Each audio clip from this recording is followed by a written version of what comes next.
In order to draw your flats, you can take a flat guide, and in this flat guide, it wasn't quite dark enough for me to see through the paper. So when I put it on, I couldn't see. So I went around the edges with my Sharpie. If you turn your paper sideways to outline things, you'll end up with a much better result because you're able to use your elbow as kind of like a fulcrum to go around. So let me just take this head for example. So it gives me a way of making straighter lines if I do it sideways. If I do it head on, it's a lot harder to control the straight line on the pencil. So I turned this sideways and I went all the way up and stopped at natural breaks. So you'll see a couple of dots at the knee area because that's a natural break in the body. And then I keep going, stop here.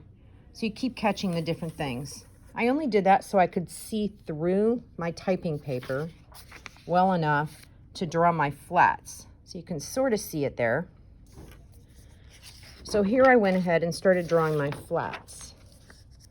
And you can see that they're the same size. They're not quite dark enough. Let me line my paper up a little better. So now I can see those bodies behind my flats. All I did was draw the top of the garment and the bottom of the garment from the front. And then from the back, I drew the top of the garment and the bottom of the garment. Now I want you to notice that I shaded this area in gray and smudged it with my finger. That indicates it's the inside of the garment. So because this is a back view, I only want the front view to show. So there's a tie here, a tie here. It does vaguely show the stitch seam in the bust area. This one clearly shows the stitch seam. So this solid line just means it was sewn together. This piece was sewn together to this piece. This dotted line here means it was top stitched, which usually is done in a simple hem. You would top stitch it. Now I don't want the bodies in there, so I'm not going to draw them. So there's my clean flats. I did draw pretty dark with the pencil, so I probably could take a photo of this and put it into my portfolio. I could also darken it if I chose to. So I'm going to use the same rule of turning it on its side. And with nothing to anchor it down, let's see if I can do it. Whoops. Draw Sharpie. So normally you would catch this in one swoop, but I'm doing it one-handed because I'm videotaping.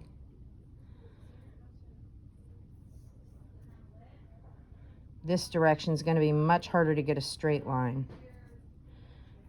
So you're better off using your whole elbow on the table and then drawing your line so that you can get a nice straight line. Like that. Here's my little ruffle at the top. Here's my elastic.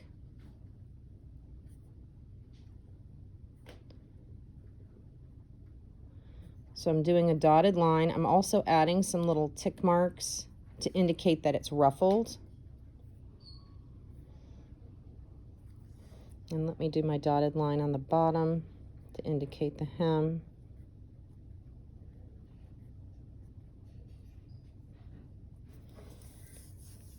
So there's the bottom of my garment. I should also write this better. So I'm going to go right on top of my pencil writing. In your slideshow, look at the difference and what a better picture this is going to take. In my slideshow, this is going to look much better. I could, if I don't like my handwriting, I could use a text box and insert font. That's okay. If you have a lot of smudges around the edges, if you take the eraser and you go only in one direction, only in one, I'll go this way since I can hold it that way, only one direction, and then you scoot your crumbles off the paper. That'll give you a cleaner image. So I want you to do garment top, front, back, bottom, front, back. And if you need any writing on it, you can do that. So here I wrote top stitch, slit for ease to walk. Most of you don't have that, some of you do. Elastic waist, and this isn't a true ruffle, but so I called it a ruffle effect because it does create a little ruffly look to it. And I indicated that that's a tie back. So once you have this done, post it to your portfolio and also to the live lookbook show. See ya.